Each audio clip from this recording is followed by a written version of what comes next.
Cordial saludo, mi nombre es Carlos Arturo Rodríguez Argüello, estudiante de la maestría en Educación Intercultural.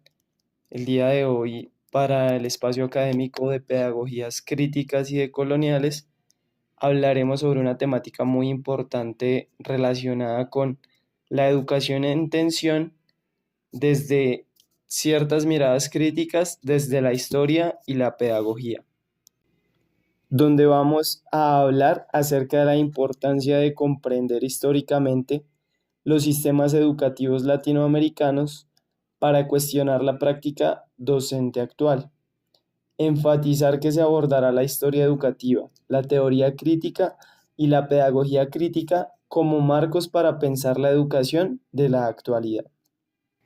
Inicialmente vamos a darle un vistazo a la historia de la educación en Iberoamérica.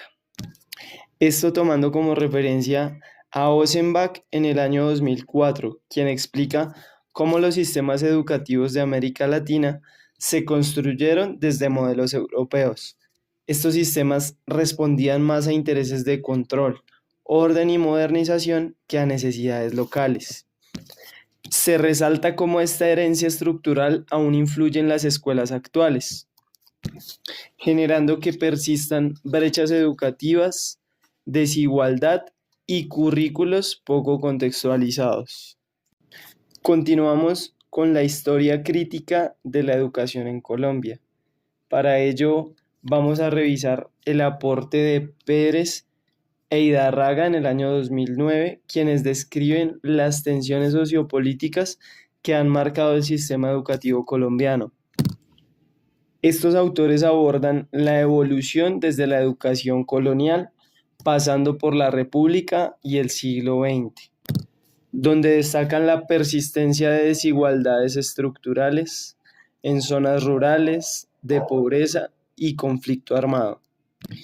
Y nos brindan la reflexión de que la educación en Colombia sigue siendo un espacio marcado por tensiones entre cobertura, calidad y pertinencia cultural. Luego de esto pasamos a la teoría crítica y la escuela de Frankfurt, la cual cuestiona la dominación cultural, económica y simbólica en la sociedad. Para ello, tomamos en cuenta lo que propone Araya en el año 2011, quien menciona que la teoría crítica permite analizar cómo la educación puede reproducir o transformar las desigualdades. Por otra parte, Balseca y colaboradores y García en el año 2007 proponen que la escuela de Frankfurt entiende al estudiante como un sujeto capaz de emanciparse, o sea, a partir de la educación conseguir su libertad. Y Vinimelis en el año 2010 complementa con que la educación es el camino hacia una sociedad del conocimiento emancipadora. Cuando hablamos de teoría crítica en educación, no nos referimos solo a un cuerpo teórico, sino a una manera de ver la sociedad. La escuela de Frankfurt, con autores como Adorno, Horkheimer, Marcus y Habermas, planteó que la sociedad moderna produce formas sutiles de dominación. La educación, si no es cuestionada, puede convertirse en un mecanismo que replica esas mismas formas de control. Por su parte, García en el año 2007 señala que la teoría crítica invita a desconfiar de las estructuras que se presentan como naturales o neutras. Esto incluye exámenes estandarizados, currículos rígidos, jerarquías escolares, discursos meritocráticos y modelos que valoran solo ciertos tipos de inteligencia o desempeño. Vinimelis en el año 2010 retoma esta mirada y plantea que la sociedad del conocimiento puede ser una vía para la emancipación o para nuevas formas de sometimiento. Todo depende si la educación promueve autonomía, libertad y pensamiento crítico, o por el contrario, uniformidad y obediencia. Traer la teoría crítica a la discusión educativa nos permite revisar qué tipos de sujetos estamos formando y qué tipo de sociedad estamos contribuyendo a construir. Posterior a ello, revisaremos la pedagogía crítica de Guiroa, Maldonado y López López.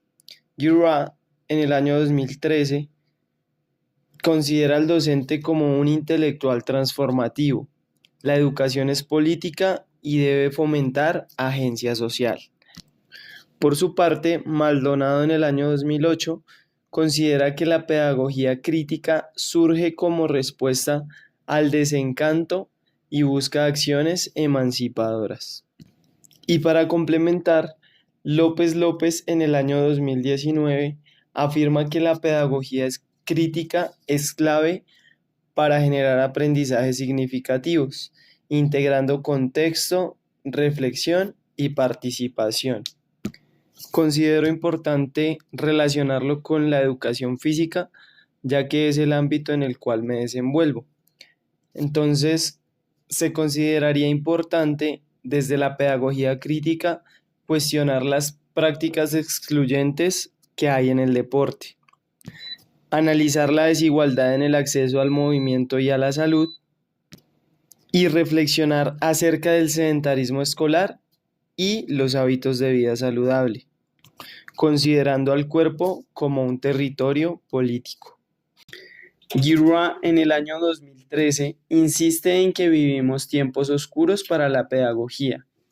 Desigualdad, desinformación, redes sociales, discursos de odio y crisis democráticas. En este contexto, el docente crítico tiene un papel fundamental: formar estudiantes capaces de interpretar la información, cuestionar discursos manipuladores y comprender su rol social. Por su parte, Maldonado en el año 2008 añade que la pedagogía crítica no es solo un enfoque teórico, sino una práctica cotidiana que se expresa en preguntas, diálogos, decisiones pedagógicas y posturas éticas. Implica preguntarnos: ¿qué enseñamos? ¿Cómo lo enseñamos? ¿Y para qué lo hacemos? Esto exige pasar de la transmisión a la problematización, permitir que el estudiante interprete su realidad desde múltiples voces. Además de comprender la estructura histórica de los sistemas educativos iberoamericanos, es necesario reconocer que estos modelos no surgieron de manera neutra. Ossenbach, en el año 2004, explica que durante los siglos XVIII y XIX, los estados comenzaron a utilizar la educación como una herramienta para construir ciudadanía bajo parámetros europeos. Esto significaba formar sujetos obedientes, homogéneos y útiles al proyecto estatal. En el caso latinoamericano, esta herencia se mezcló con procesos de colonización, desigualdad social y exclusión cultural. Esto generó que los sistemas educativos no respondieran a las realidades locales, sino a modelos importados. Aquí es clave entender cómo la escuela fue diseñada para reproducir una idea de civilización y progreso que ignoraba a pueblos indígenas, afrodescendientes y sectores populares. Pérez e Hidárraga en el año 2019 muestran que en Colombia este fenómeno fue muy claro. Durante buena parte del siglo XX, la educación se organizó bajo tensiones entre iglesia y Estado, entre modelos centralistas y regionales y entre discursos de modernización y profundas brechas sociales. En muchos casos, la educación rural quedó rezagada, lo que todavía impacta el acceso y la calidad. Esta lectura histórica nos permite comprender que la escuela que hoy habitamos es producto de disputas, poderes y decisiones que permanecen en el tiempo. Por eso es importante pensarla críticamente. Desde mi experiencia como docente de educación física, estos enfoques cobran especial sentido. La escuela suele reducir el cuerpo a rendimiento físico o habilidad deportiva, pero la pedagogía crítica nos invita a ver el cuerpo como territorio de identidad, expresión y construcción social.